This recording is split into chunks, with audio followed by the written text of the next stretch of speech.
और अब बात लोकसभा चुनाव की, जिसकी तैयारियों में जुटे इंडिया गठबंधन में अब सीट बंटवारे को लेकर बयानबाजी बढ़ती जा रही है। गठबंधन में शामिल दल एकजुटता का दावा तो कर रहे हैं, लेकिन कहीं भी अभी तस्वीर साफ नहीं है।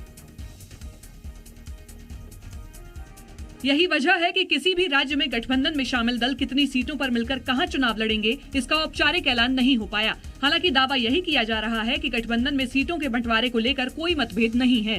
कोई मतभेद हमें नहीं दिखते हैं। खास करके शिवसेना और राष्ट्रवादी में बातचीत खत्म हो गई है, कांग्रेस के साथ चल रही है, प्रकाश आंबेडकर जी के साथ भी हमारी अच्छी चर्चा चल रही है।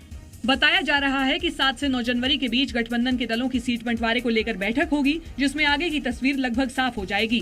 सब मिलके चर्चा शुरू करने लग जाएंगे और उम्मीद करते हैं कि बहुत स्मूथली सबके साथ में सीट शेयरिंग का जो काम है वो आगे बढ़ेगा। गहलोत ने दावा किया कि कांग्रेस गठबंधन में शामिल सभी दलों को साथ लेकर चलेगी, जिसमें सीट शेयरिंग के फॉर्मूले को लेकर जेडीयू और आरजेडी ने अपना रुख साफ कर लिया। सूत्रों के मुताबिक तेजस्वी और नीतीश कुमार के बीच हुई बातचीत में ये फैसला हुआ कि बिहार में जेडीयू, आरजेडी, कांग्रेस और लेफ्ट मिलकर चुनाव लड़ेंगी, जिसमें लोकसभा की 16 सीटों पर जेडीयू चुनाव लड़ेगी, वहीं 16 सीटों पर आरजेडी भी चुनाव लड़ेगी। जबकि कांग्रेस और लेफ्ट के लिए 8 सीटें छोड़ी गई हैं, जिसमें 5 सीटों पर कांग्रेस और 3 सीटों पर लेफ्ट के उम्मीदवार लड़ सकते हैं।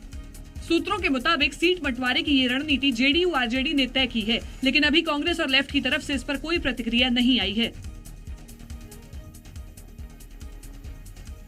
इंडिया गठबंधन में जहां सीट बंटवारे को लेकर तैयारियां तेज हैं, तो वहीं दूसरी तरफ बीजेपी को सत्ता से हटाने के लिए रणनीति भी बनाई जा रही है। कांग्रेस ने एक बार फिर बीजेपी के चुनाव में जीत के दावों पर सवाल उठाए। आम लोगों की और देश के वोटरों से धोखा करने का आरोप लगा दिया। कांग्रेस नेता अधीर रंजन ने सवाल पूछा कि कैसे चुनाव से पहले बीजेपी सीट जीतने के आंकड़ों का दावा कर सकती है। मतदान करने की पहले कैसे बीजेपी को पता चलते 400 आसन या 500 आसन में वो जीतेगी। ये तानाशाही की और तानाशाह सोच की ये एक झलक आप देख रहे हैं। विपक्षी दलों ने बीजेपी को घेरा तो पार्टी अध्यक्ष जेपी नड्डा ने भी उन्हें राजनीति का पाठ पढ़ा दिया।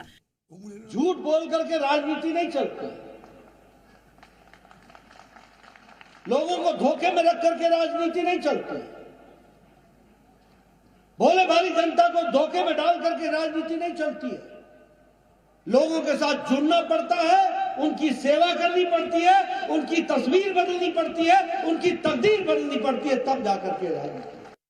नड्डा ने कहा कि झूठे वादे करने वालों को जनता सबक सिखा देती है।